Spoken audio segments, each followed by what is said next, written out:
ইরানের হামলায় পুরোপুরি বিধ্বস্ত উপসাগরীয় অঞ্চলের দেশগুলো। আমেরিকান মিত্র আরবদের ইরান যে এমনভাবে শিক্ষা দেবে সেটি কল্পনাও করতে পারেনি ওয়াশিংটন। ইরানের সর্ববৃহৎ গ্যাস ক্ষেত্র এবং উচ্চ পর্যায়ের কর্মকর্তাদের হত্যার প্রতিশোধে জ্বলন্ত অগ্নিকুণ্ড পুরো মধ্যপ্রাচ্য।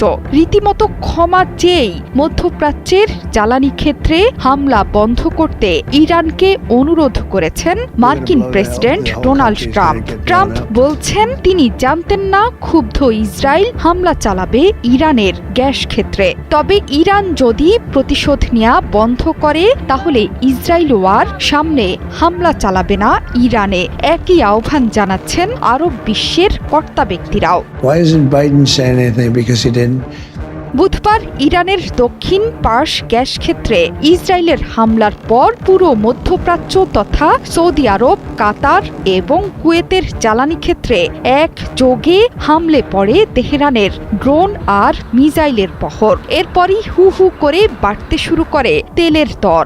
যুদ্ধের এই ভয়াবহতায় বিশ্বজুড়ে তৈরি হয়েছে নজিরবিহীন জ্বালানি সংকট। এই চাপ আর নিতে পারছে না মার্কিন প্রেসিডেন্ট নিজেও।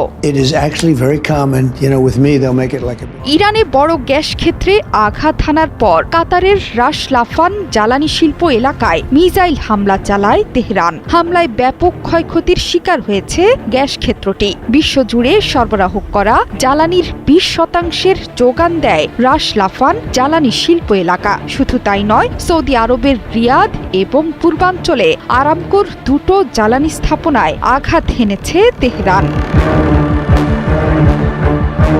মধ্যপ্রাচ্যের জ্বালানি স্থাপনায় ইরানের হামলায় চোখে সর্ষে ফুল দেখছেন মার্কিন প্রেসিডেন্ট ডোনাল্ড ট্রাম্প। ট্রুথ সোশ্যালে মধ্যপ্রাচ্য পরিস্থিতি নিয়ে ক্ষোভ প্রকাশ করে তিনি বলেছেন, ইরানের গ্যাস ক্ষেত্রে হামলার ব্যাপারে যুক্তরাষ্ট্র কিছুই জানত না। এরপর তিনি জানান, ইসরায়েল ইরানের বৃহৎ গ্যাস ক্ষেত্রে হামলা চালাবে না, তবে এজন্য ইরানকেও আরব দেশে হামলা চালানো বন্ধ করতে হবে। এরপর কাতারের নামও উল্লেখ করে দেন মার্কিন প্রেসিডেন্ট। আবার হুমকি সুরে ট্রাম্প বলেছেন, যদি ইরান মধ্যপ্রাচ্যে আবারও হামলা চালায় তাহলে ইরানেও জ্বালানি ক্ষেত্রে আবারও হামলা চালাবে পশ্চিমারা।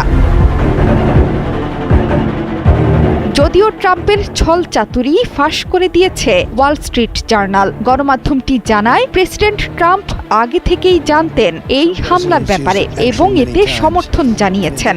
ইরানের দক্ষিণ পার্স গ্যাস ক্ষেত্রটি বিশ্বের সবচেয়ে বড় প্রাকৃতিক গ্যাস ভাণ্ডারের ইরানি অংশ।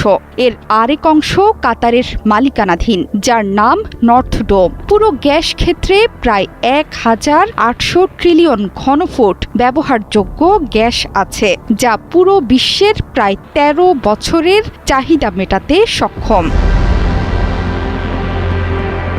জোহরা চৌধুরী সেতু,